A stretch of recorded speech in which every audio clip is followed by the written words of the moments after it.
Hello everyone, a warm greetings to you all. I'm Dr. Kavita, Assistant Professor of Botany working in Holy Cross College, Trichy. In this video, I'm going to brief you all about the stem modification, especially aerial stem modification. So as we know, plants are playing significant role in the earth.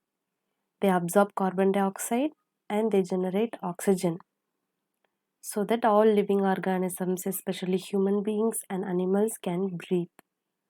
So plant system has two parts, shoot and root.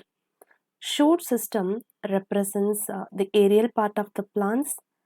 It has different portions like stem, branches, leaves, flowers and fruits.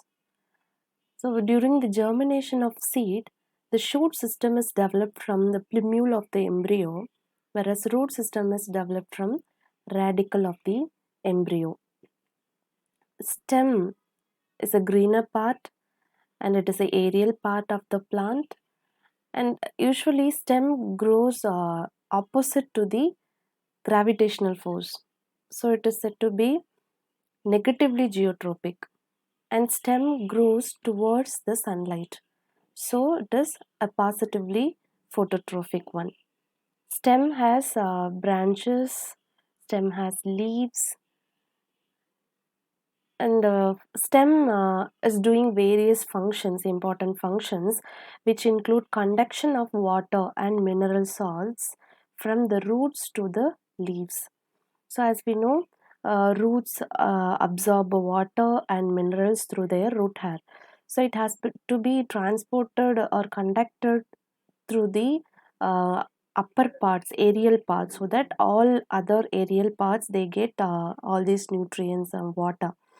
So the conduction takes place in the upward movement, conduction of water and solutes.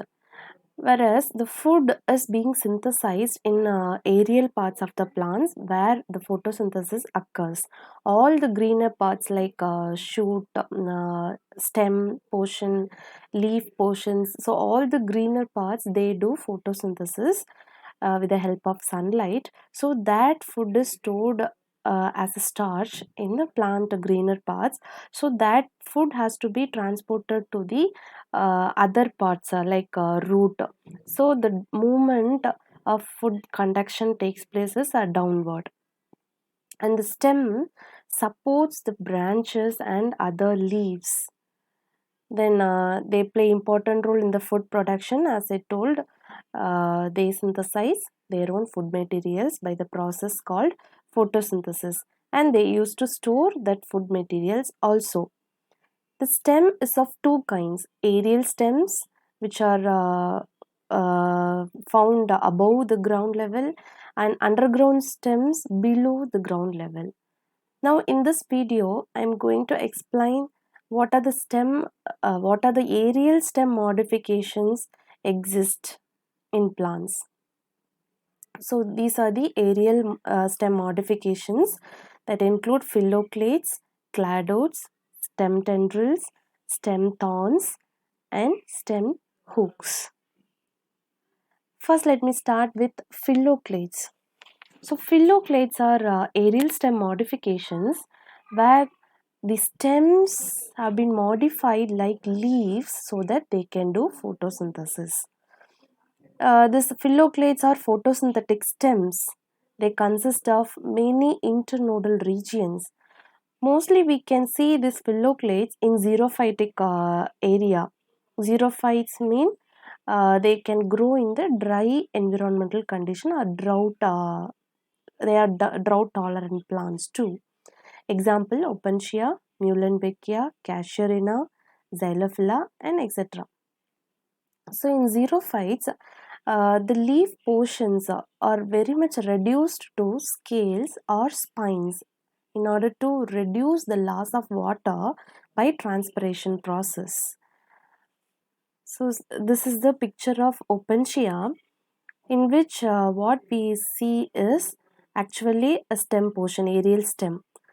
So the leaves are reduced to spines here. We can see leaves here In order to reduce transpiration, the leaves are modified into spine-like structure.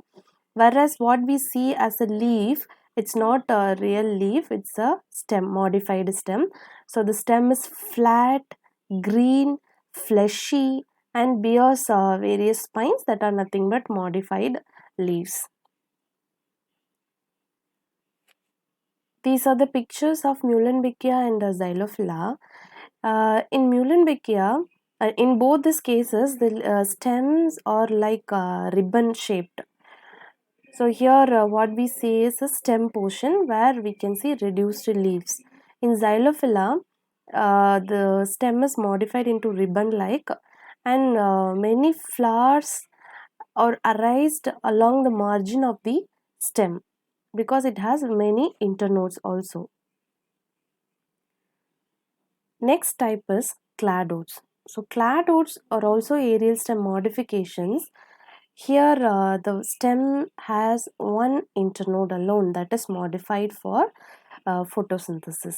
Example, asparagus, ruscus. These two species belong to the family Liliaceae. See this picture. This one is asparagus. In this, the leaves are partly modified into scales and partly modified into spines. And what we see here as leaves are modified stems. So this modified stems are raised at the base of the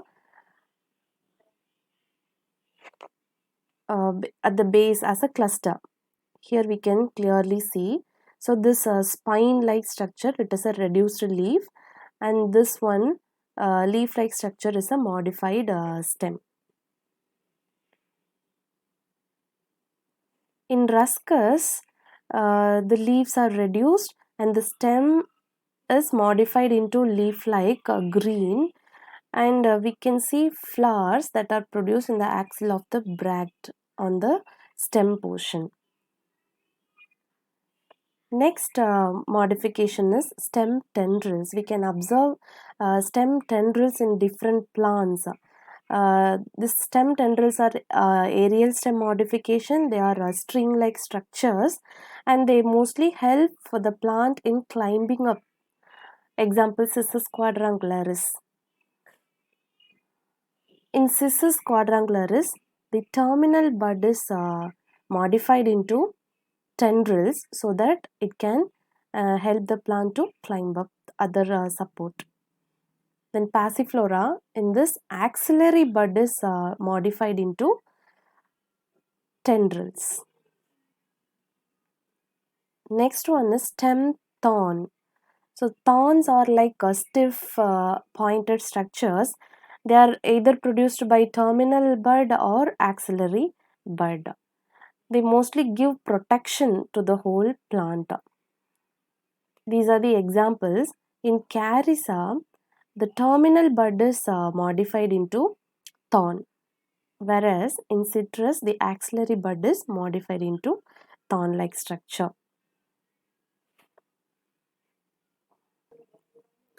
Next type is stem hook. So hook-like structure appeared in the stem that helps the plant to straggle on the support. Example, Arthropoteris and Bauhinia. This is a picture showing Arthropoteris stem. Here the peduncle or inflorescence axis is actually modified into hook-like structure so that it helps the plant to straggle on the support. This is a picture showing Bauhinia. In this we can clearly see the hook. The bud is actually modified into stem hooks. In the next video, we'll see underground stem modifications. Thank you so much.